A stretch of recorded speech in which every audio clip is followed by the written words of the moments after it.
Never really been able to wrap my head around the death penalty as a form of punishment. There are other ways in which we can exercise crime and punishment. I think that child molesters, I think that rapists, I think that murderers should probably be killed. I don't think that they should be able to breed. The death penalty has lessened crime rates. The death penalty has a lot more things to go positive for it than the negativity. There doesn't seem to be any significant compelling evidence to suggest that the existence of the death penalty has any significant or major effect on curbing crime rates. States that are enforcing the death penalty are actually spending more. The actual trial cost is almost 10 times more expensive for someone who's being tried in a death penalty case versus one which is life without parole.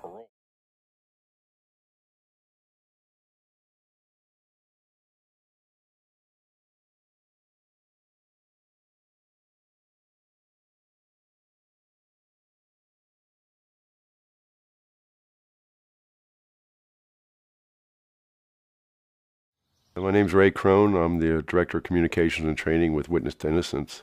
Back in 1992, I was arrested for the murder of a barmaid in Phoenix, Arizona, convicted solely on bite mark evidence, sent to death row, and finally in 2002, we had DNA evidence that matched another man, and I was subsequently released, and he was arrested for the murder. I spent 10 years, 3 months, and 8 days in prison for it. A lot of times I start out with actually saying I used to support the death penalty. I wasn't rah, kill them all, but from where I came from, because it was just seemed acceptable, because it was something on television, it was something in the news. It didn't touch, infect our lives. It was for the worst of the worst. And I was one of those portrayed as a monster. I was the one that they read about in the paper or seen on television. That's the person sentenced to death. He's a monster, kill him.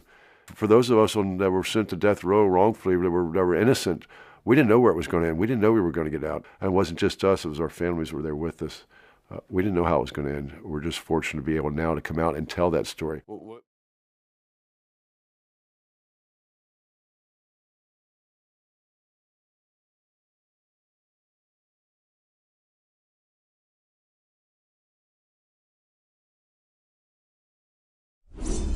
Facing mounting criticism that lethal injection is cruel and outdated, Ohio has replaced it with a system that quickly and humanely rips off the heads of death row inmates using powerful robotic arms. The new device is designed to be as humane as possible, emitting soothing white noise and putting prisoners on a cushioned seat before its metallic talons dig into their necks and painlessly wrench their heads off. Ohio Department of Corrections Director Gary Moore praised the machine, saying, quote, "Our new system is a hallmark of compassion.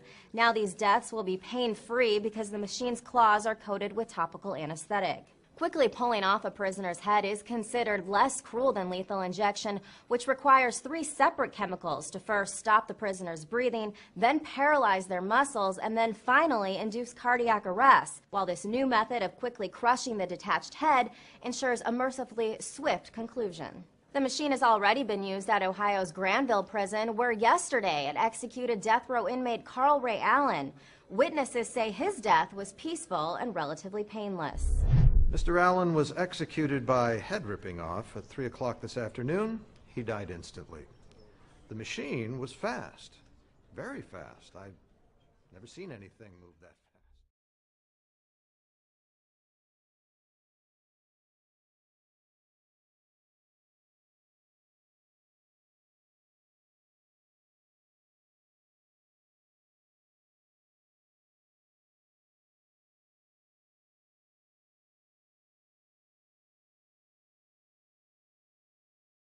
Doing that. So, what was the biggest news story of this week? We begin in Oklahoma tonight with an execution that didn't go as planned. A convicted killer from Oklahoma dies after a botched execution.